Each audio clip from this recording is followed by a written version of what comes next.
Hey all, Paint Marine here with another, I guess, in the Crosshairs video. I'm going to do my thoughts and review on Warhammer Plus, Warhammer TV, however you want to call it. Mostly, I guess, the Warhammer TV part, because Warhammer Plus itself is, I guess, kind of the combination of their original app and then basically the Warhammer TV side of things. And all that really does is gives you access to, I guess, the library of things like White Dwarf and rules, and then the army builder thing, which I've not used the army builder. I downloaded the app before and then ended up deleting it. Didn't keep it. It just wasn't that great. Like when there's something like Battle Scribe, which worked a lot better in my opinion. Um, and then I haven't really gone through and tried to look at like past articles of White Dwarf or I mean I haven't even put in my code from my codex to access my codex on um, online or yeah on the app. So I can't really speak so much to that. I will say I've never been a big fan really of the digital codexes and stuff. That's just my preference. I like having the actual physical copy of the codex in hand. It just makes it easier for me for rules, um, reference at games and things like that to just have the book right there and flip it open. Usually I'll get like those little sticky page tab things to like mark either specific units I have in my army or specific rules I know I may need to reference or get asked a lot with an opponent, so I can easily quickly reference that. Also, because you know, a lot of times you can't like leave stuff plugged in, and for me, like I don't have like a tablet or anything like that. I just have my like, well, there you go, my phone, and I don't want to drain the battery and like constantly have it on and like scrolling through stuff or whatever, and then like if I don't have like a way to charge all the time, and yeah, it can be just a huge hassle there. So to me, it's just not the most convenient thing in that regard. So that's why I like the physical stuff. Now, um, it's been as I'm making this video, it's been about 3 weeks since the release of the Warhammer Plus. I decided to wait that long because to kind of give it a fair shake, and also like for most things, like new shows and things like that, I try to give at least like 3 episodes or so to really give an idea on do I like this show? Is it good? Like try to give it a fair shake, other than just like going in with like the pilot episode or something and not really liking it, because a lot of the times like the pilot can be kind of rough, and then even sometimes like the whole first season or series of a show can be you know good but still kind of rough. They're still trying to find their flow. um, I don't think that shows and things on Warhammer Plus don't necessarily have that uh, benefit of having like multiple seasons or series. I feel like it's going to be kind of like one-off series, and then they're going to move on to the next thing. I'm sure there will be a few things that they try to like make a continuation. Um, but I could also see things like, because like Hammer and Bolter seems to be more of a anthology of various different like short stories and stories like that, and done by various authors and artists and actors and stuff like that. So stuff like that too, or where essentially it's a collection of one-offs. So again, you kind of don't really get the benefit of continuing on. So um, basically, so I'm in the U.S. and the cost is, I can't remember what it is a month. I think it's $6, 5.99 or something like that. So after tax or whatever, it's like around $6 US. And then for the yearly subscription, it's 59.99. So essentially $60. So you save 2 months. So you're paying for 10 versus paying for all 12. So you save 12, about 12-ish dollars, which isn't bad. It's all right. Um, and then if you subscribe for the whole year, you get your choice of one of those model miniatures, the Vindicare Assassin, or the uh, some kind of orc. It's like a Warhammer Age of Sigmar type, which can obviously easily be converted over. Um, so yes, you have the option of those two. Now, so this is just kind of like my opinion, like in, I guess, the total grand scheme of things, that that bribe, if you will, kind of makes it worth it. Now they also put out another thing that you get like a little pin badge if you have the original app and you upgrade to the new one for a year. You get like another like Space Marine pin that's one of the Blood Angels from Angels of Death series. Um, it's like the one that served in the Death Watch and they came back. I can't remember what his name is. Now that's cool, I guess. It's not necessarily like a huge incentive in my opinion. It's still cool and I wouldn't mind getting one, but because I guess I didn't upgrade my app because I had it and I just got rid of the other app. I guess they don't qualify, which kind of sucks. But you know, if you're one of those that like wants to collect everything, it's like, I mean, I guess that really sucks. But it's not like a big deal. It's like, oh well, it was just like a little pin. But I have like my little army bag. I like to put all the different kinds of pins on. So it kind of sucks a little bit, but whatever. Move on. But I say it's pretty much worth it if you're gonna do the year subscription. Obviously, you're gonna pay month to month, not ideal. And if you're gonna pay for the year, I think that's more ideal because you do save off 2 months, and then the cost of the miniature. If you think their character models and their characters are going for about um, $35. I mean, that right there is over half of what you're paying for the year subscription. So um, I think it's a decent deal. Now, currently in the US, the Vindicare model that they have is selling for $36. So it's actually 36 versus 35. And the Vindicare model that they're giving is definitely more of like a display piece. Haven't seen how you can maybe model it to where you could take the Vindicare off of that big like Sisters of Battle broken statue that it's on, to actually try to play, because it would be kind of hard to play with that giant model. You can definitely just use it as a display model, but to actually use it and play, you would probably want to model and try to figure out a way to modify it to where you could take Vindicare out of that and then place on like a regular base and be able to go back and forth with it. So, but with that being said, like it is such more of a elaborate and I don't know, better looking. I don't want to say better looking, but a different looking and elaborate and bigger model. So I could argue that it's probably, if it were to be sold on its own, now don't know the individual pricing yet, but on its own, it's probably worth $45. So I mean, again, then right there, you're you know, only for another $20 to $15 even for basically paying for the year and getting a model. You're getting access to Warhammer Plus.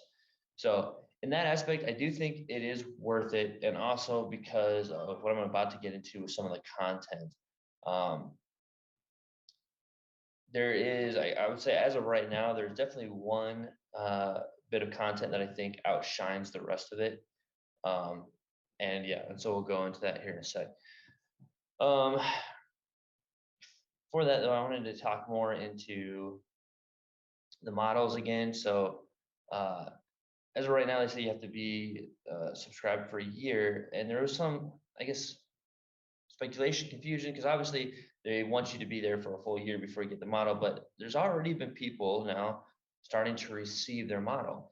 Now, a lot of people are getting confused and saying, hey, I thought you had to like have it for a whole year. And I still think that is true, but I think what's happening is if you subscribe to the year, you can cancel it at any time and you'll still get your model because you paid for the year. You're not going to get a refund for the year because you've already paid it. So it's kind of like, you'll still get your model. You just won't have access to Warhammer Plus, and you paid for a year. So at that point, it's kind of like, you know, why get rid of it if you're just going to pay for the year just to get the model. Now, it also said that you'll get access to the other model to purchase separately, but has been yet to be seen. So I think that one will actually, you'll have to remain, or it will happen closer to the end of the year. So like once you get close to the end of your year of being subscribed, you'll get the email or whatever access to purchase the other model.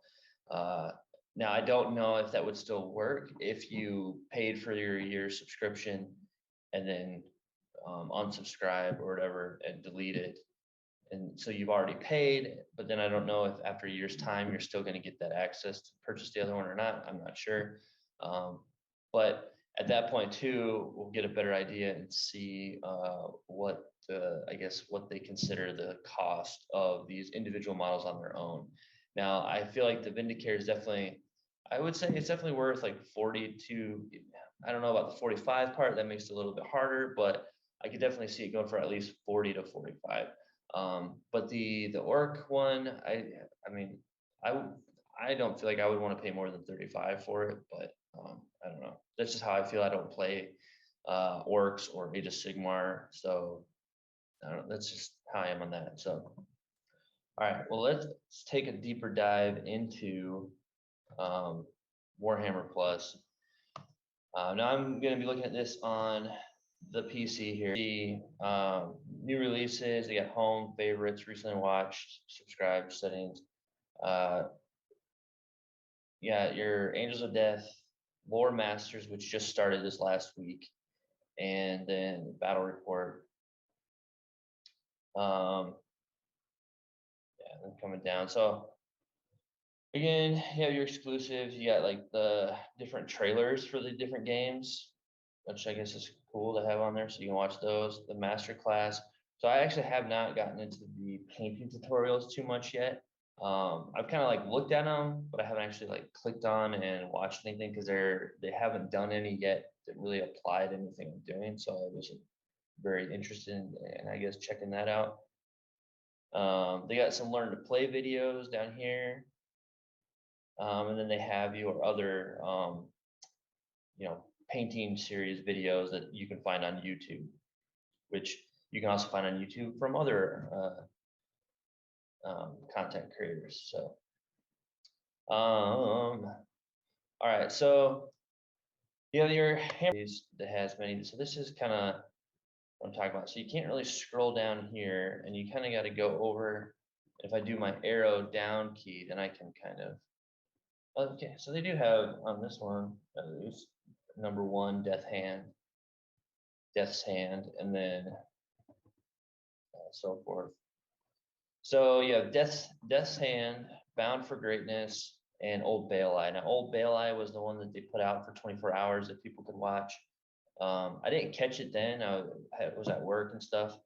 But I mean, it was kind of like there was enough people doing reviews on it. I pretty much got to see it anyway. Now, I will say they're pretty much, in my opinion, I guess almost in the order that I like them. I'd probably say I like Death's Hand for sure, hands down the most. And then I don't know, it's kind of hard between these two. I would probably say maybe Old Baelai and then Bound for Greatness. But so these are really cool. As far as just like the story, the style's a bit different. It very reminds me, if anybody's familiar with the Animatrix that came out way back in the day. It was a different anime style for the Matrix, and different stories and stuff, and that was really cool. Now this is very similar. It also has a very similar style to Spawn, the Spawn show back in the day as well. What's that other one? What was it? Aeon? I don't remember how I'm saying it right. I think it was Aeon Flux, I believe, was another series that has a very similar style to this. But the animation side of this isn't really there. It's kind of, especially in Old Baelai, much more of like your main character, and then it like pasted on, and almost in like a South Park kind of way, really. Like it was like a cutout, and it was just like going across that way versus like actual animation and stuff like that. And then there would be certain times it would have some more extensive animation, but then it wasn't the whole episode. It was only like certain points. A lot of cutaways during the action, like you would see like two like kind of come in and clash, and then there would be like I don't know, an action graphic kind of, I don't know, kind of like the old Batman movies, like bam, pow, except without the words, kind of a thing. And then it would just kind of like cut away to like, oh, now somebody doesn't have their arm and they're bleeding or something. So yeah, kind of interesting there. So this is where I would say a lot of people are kind of complaining for sure, as far as like, are you getting what you are paying for on this? Um,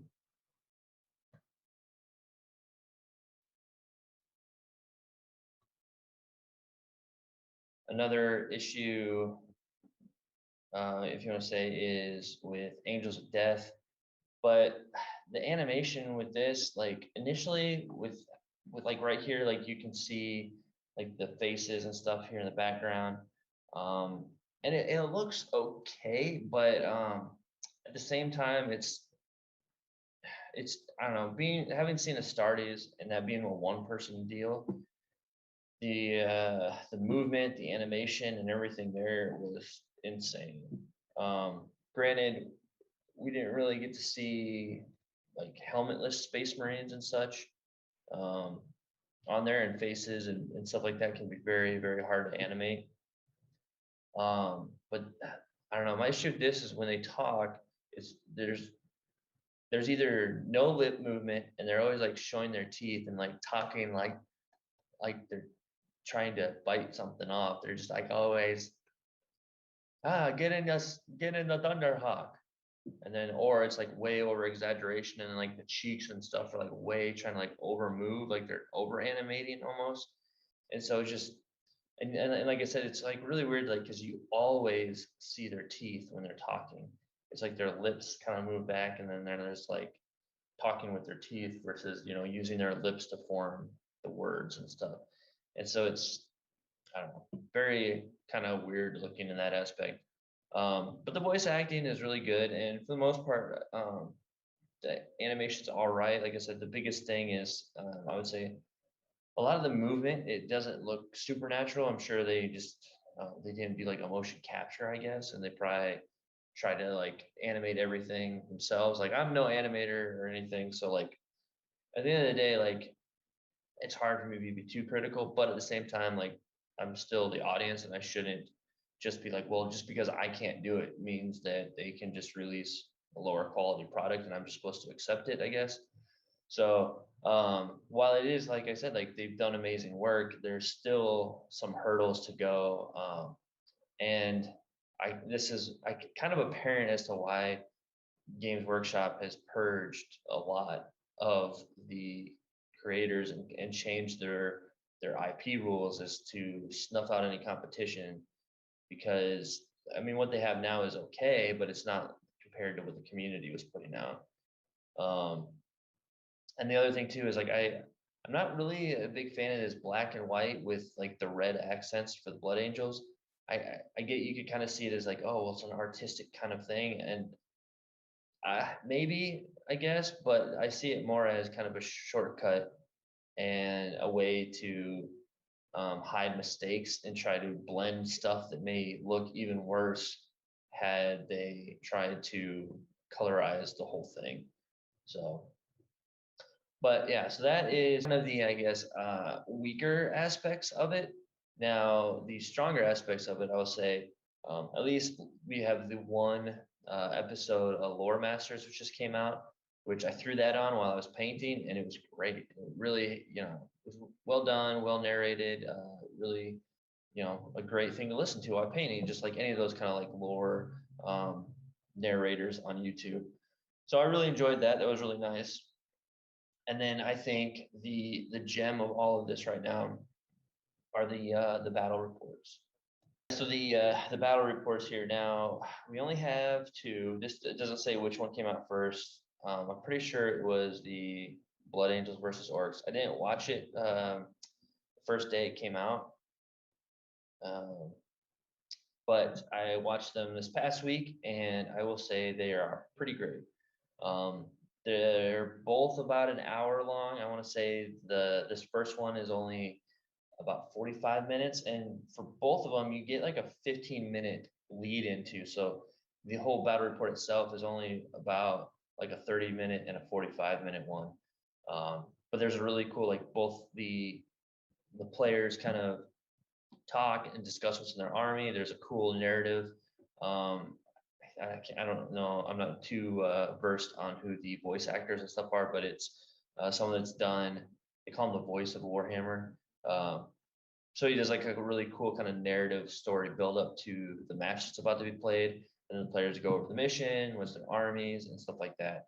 Now it doesn't do the kind of real time, turn by turn um, that like a mini wargaming does, which I'm okay with. I definitely like that kind of content, so I still enjoy watching like mini wargaming as they, I see them each turn and they're talking and discussing. Okay, let's see here. What am I going to do? I'm going to move this one over here, move this, and actually see them move the models as well, and then see them roll each dice for each action.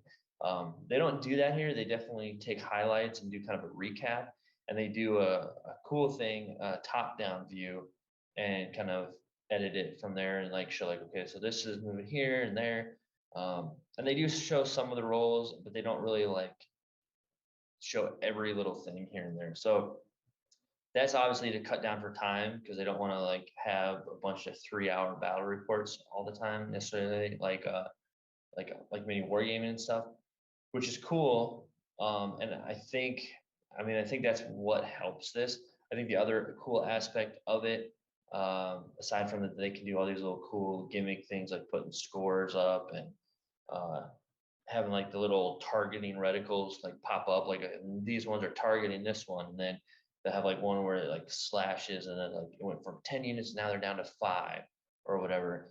So those things are all cool, but I kind of think the biggest benefit of this is the fact that you're seeing Games Workshop and Games Workshop employees themselves are playing the game, and um, you're really starting to see like the rules as intended aspect of it kind of come into play. And like, so if there's certain things that could come up in these battle reports that could cause confusion or question in games you're playing, but now we're seeing it play like directly from them. So there's basically no gray area if you're actually seeing them play this rule this way or interpret it that way. Like that's the way that it was intended.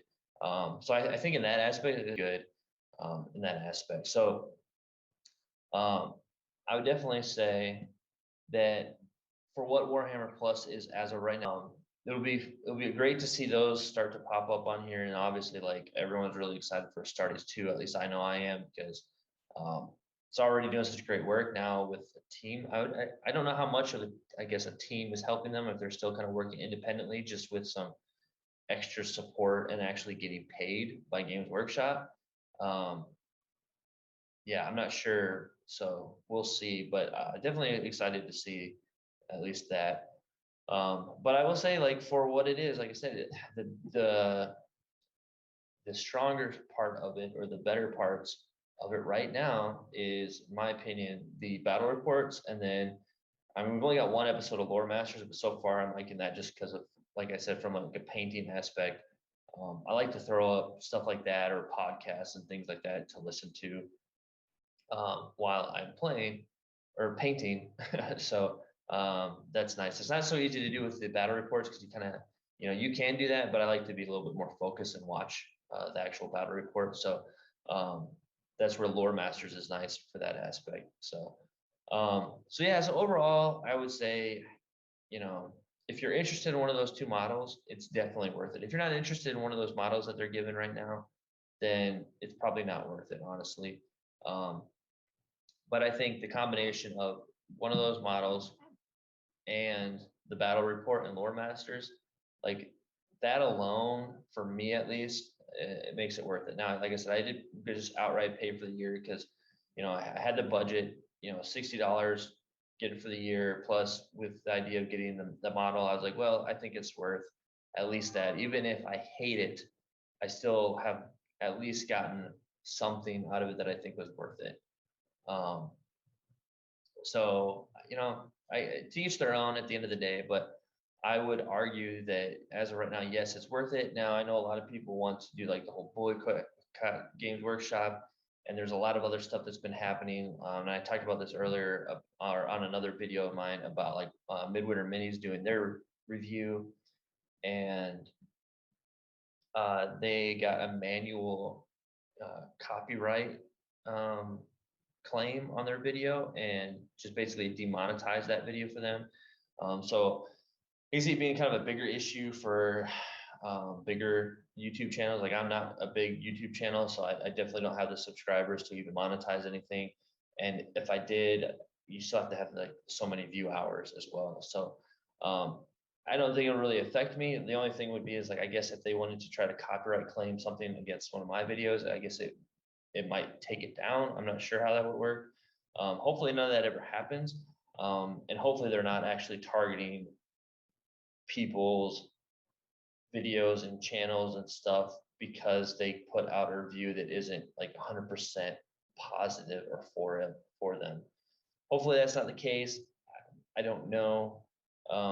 It could be argued because that's what it seems like right now, that if you don't give out a glowing review, you're going to get a copyright strike to basically demonetize that video.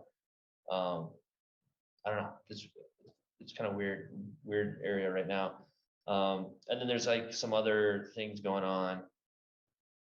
That there's a lot of backlash going on against Games Workshop, and to the point where it's like, are they really kind of shooting themselves in the foot with a lot of these decisions? Yeah, I don't know. We'll see. I think there's going to be a huge push for this kind of stuff. They're going to get a bunch of backlash. I keep wanting to say badlash.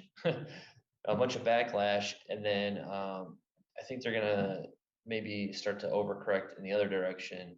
Not necessarily like overcorrect, but they're gonna do a correction, course change that should hopefully help things out, and I don't know, get things a little bit back to normal where they are actually supporting their community, their customer base, and allowing more fan-made things, as well as at the very least third-party bits. I understand third-party models, proxies, fully 3D printed or completely models like from a different company to, like I said, to proxy in as something else. Like I get that at official events, but like, you know, if you have like a helmet swap or like extra bits added, and but like the overall majority of the model is still Games Workshop and stuff like that, I don't think that should be a bad thing. Like if anything, it still promotes your product because you still have to have the base model.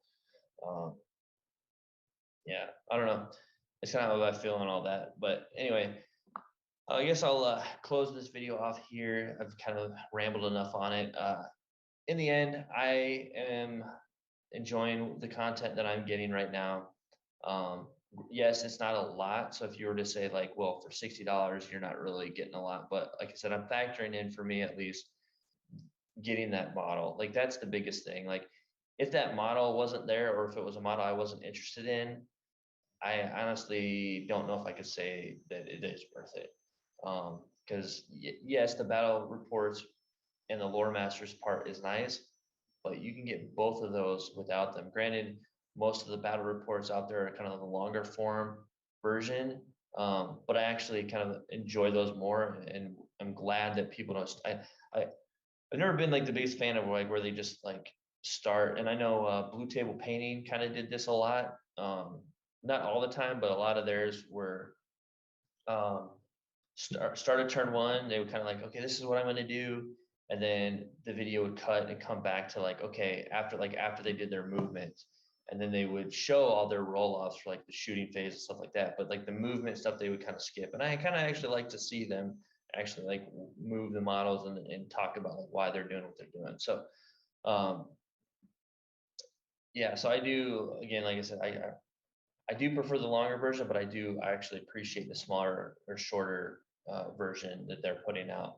But like I said, you can still get battle reports on YouTube. You can get plenty of lore videos on YouTube, painting videos, all that stuff. So for that to be their strongest thing, I don't know.